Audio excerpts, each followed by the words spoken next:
all know that vaginal laser can be used treating in patients with SUI, but some of the patients still have had persistent urinary incontinence after vaginal laser treatment. So that's why we do this study. Introduction: the type of urinary incontinence. The most common type of urinary incontinence in women is SUI, stress urinary incontinence. And the next is urgent urinary incontinence, UUI.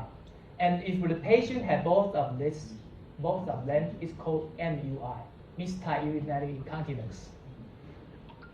ISD, intrinsic finger deficiency, Dr. Gasper mentioned this morning. ISD, also called type 3 SUI. Yeah, it's one of the causes of SUI. And the prevalence could be as high as 20% in SUI patients. Yeah.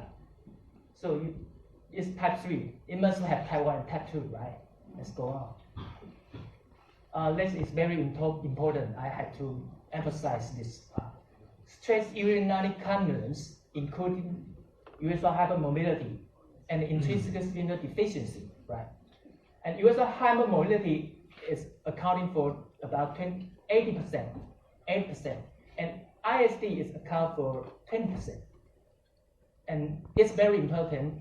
Patient with UH also accompany with ISD, accounting for 20%. Right. So it's very important treating cancer because to cure a disease, just remove the cause, right? To cure SUI, just eliminate UH or ISD, right? It's very easy. Our treatment strategy, right? And here we are, type 1 and type 2.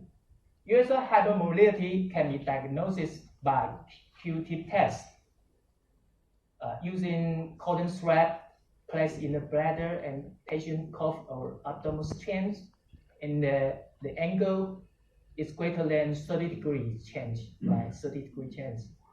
And type 1 and type 2.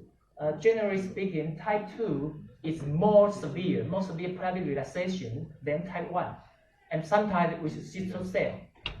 Easy to say that type 2 is more severe than type 1. And the urodynamic study of UH could be normal.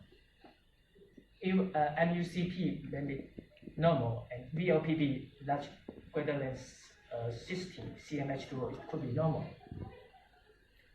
And here, type 3 SUI. It's called sphincter deficiency. This is urine leakage present when the urethra cannot close completely, when the patient cough or patient